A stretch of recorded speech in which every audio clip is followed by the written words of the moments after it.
Every month, more than 40 million Americans use rideshare apps. Both driver and passenger assume they'll get home safely.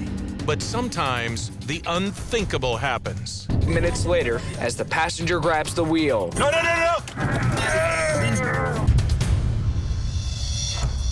January 19th, 2019, Sacramento, California.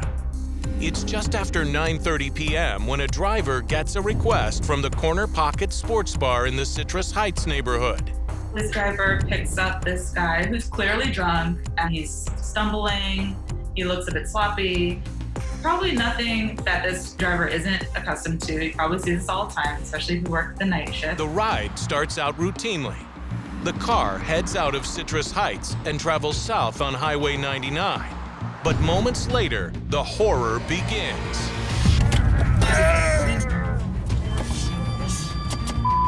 Man! So this driver is stunned. He did not see this coming. And he immediately grabs the wheel back from this guy, and they're in this struggle. And he's fighting for his life because this guy could kill them both. Then, as quickly as it started, the passenger appears to pass out. His eyes roll back. You can see the driver looks a little relieved, like, thank goodness. It seems as if disaster has been averted, and the driver's only thought is to get to safety as soon as possible. But then he comes to again and makes a bigger grab for the wheel, now actually pulling the vehicle through lanes of traffic on a very busy highway. We're not gonna die, man, but you gotta let go. No, I love you, brother. I love you, brother. This driver now knows that he is in a world of trouble. That vehicle potentially could cause a chain reaction accident that you could very well be involved in. What started as an ordinary rideshare has become a battle for survival. The driver is terrified for his life, and you can hear his voice shaking. Get off of me! No, you will. Get off of me! The adrenaline is really pumping, and he's doing everything possible to stay alive. But this passenger is not letting go of the wheel. He is not giving up. We're learning about this Uber ride, Adrian, that turned into like a horror film. This is truly unbelievable. Dax Castro has been driving folks around Sacramento since 2015. He knows the city like the back of his hand. You know, I've raised my kids here. I have 8 children, 7 boys and a girl. They're all mostly grown. Well, I had a 9-to-5 job, right? So, you know, I did it after work. So you go 5 p.m. until whenever. But Dax never dreamed how close he would come to losing it all on the night of Friday, January 19th, 2019. You know, you never think about the things that can happen to you. I mean, just in an instant, you know, one minute everything's great, and the next minute you don't have anything. The day started out like any other. The night I got off work and hopped in my car and started driving. So I got this thing for a passenger, and this person had a very low rating.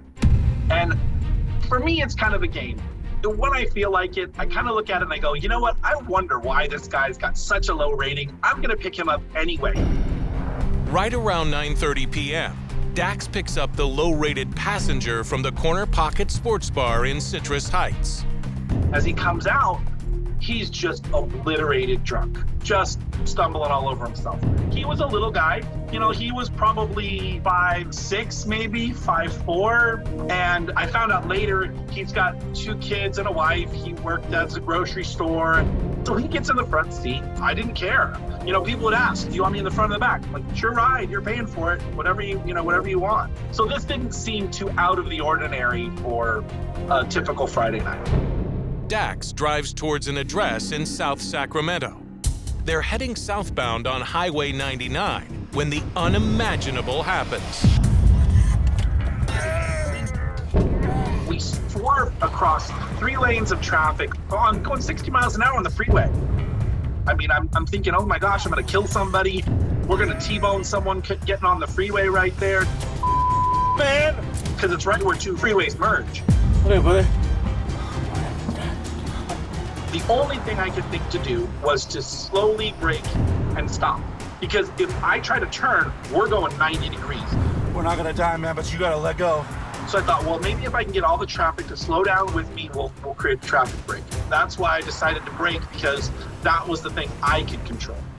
You gotta let go, man. I love you, brother.